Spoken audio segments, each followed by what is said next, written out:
আজ অনেকদিন পর একটা ব্লগ নিয়ে আসছি। ইদানিং আমার ব্লগ বানাতে একদমই ইচ্ছা করে না। তারপরও মনে হলো যেহেতু অনেকদিন হয়ে গেল একটা ব্লগ আপনাদের সাথে শেয়ার করি। আসসালামু আলাইকুম, কেমন আছেন সবাই? আশা করি সবাই খুব ভালো আছেন।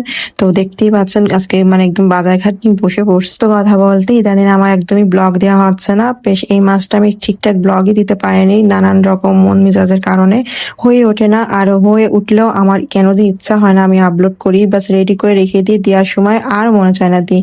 জানি না এমনটা কেন হচ্ছে, আর এমন কতদিন বা হবে সেটা আমি বলতে পারি না, কিন্তু আজকে দিয়ে দিলাম। ভাবলাম যে দিই, কি হবে দেখা যাক, মনটার উপর জোর দিয়ে দিলাম আর কি। তো এই তো আজকে বাজারটা এটুকুই ছিল।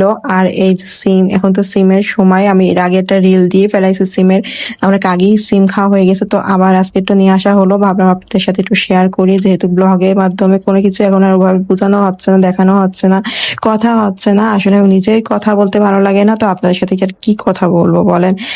মানুষ যখন চিন্তা ভাবনার ভিতরে থাকে, তো মানুষ কিন্তু নানান দিক থেকে চিন্তা ভাবনা পার করে বা হয়ে যায়। আসলে ভালো না লাগলে যা হয় আর কি মানুষের। এই আমটা কিন্তু খুবই সুন্দর আর একদমই কাঁচা মিঠা আম, কিন্তু পেকে গেছে। কাঁচাটা আমরা একবার খেয়েছিলাম, কিন্তু এটা আবার পেকে গেল দেখলাম, তো ভালোই লাগলো। মানে এটা অনেক বেশি মিষ্টি, বাচ্চারাও কিন্তু খুব মজা করে খেতে পারবে এরকমই আম। অনেক বড়, এই জন্য ধরে উঠতে পারতেছিলাম না, হাত থেকে পড়ে পড়ে যাচ্ছিল। তো কিভাবে কাটবো, এত বড় এগুলো কাটতে গিয়েও মনে হয় যেন পড়ে যাবে। তো যাই হোক, সিজনটায় অনেক বেশি পেয়ারা ওঠে বাইরে, নামরি আমরা পেয়ারা, বাতাবি লেবুর সময়। তো আমরা একটু দুপুরবেলা এগুলো মাখায় খেতে ভীষণ ভালো লাগে। আর এটা হচ্ছে মোরগ, তো মোরগটা আজকে হাতে মাখায় রান্না করবো, একটু ঝাল ঝাল করে রান্না করব। তো বাটা মশলা, আর এখানে সামান্য ঝাল বলবো না, হলুদ বলবো, কেন ঝাল অনেক বেশি হয়ে গেছিল তরকারিতে।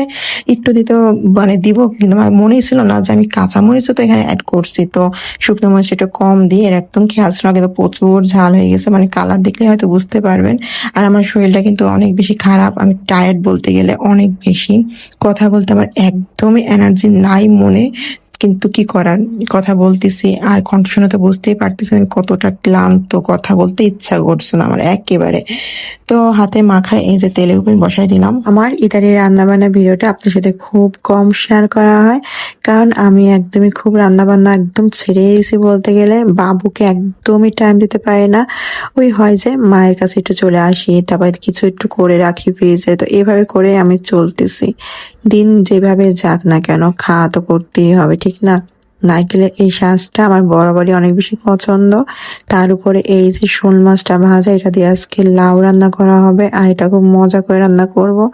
সাথে দেশি মুরগি মোরগটাও খুব সুন্দরভাবে কষায় কুষায় রান্না করা হচ্ছে, যেহেতু মোরগটা হতে একটু সময় লাগবে। আর এই ফাঁকে আমি এটার ভিতর পানি দিয়ে দিলাম, আর এই ফাঁকে আমি এটা লাউটা সুন্দরভাবে মশলায় কষায় নিলাম।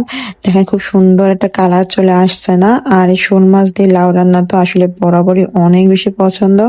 আর এই ধনেপাতা গুলো কিন্তু বারান্দায় হয়েছিল, একটু গাছে লাগানো হয়েছিল, তো ওখান থেকে পাতা রাতের বেলা ছিঁড়ে নিয়ে এসে তরকারিতে দিলাম। যেহেতু বাসাতে কোনো ধনেপাতাই ছিল না, তো এই হলো রাতের খাবার ছিল। কেমন লাগলো সব অবশ্যই বলো। সব ভালো থেকো, আল্লাহ হাফেজ।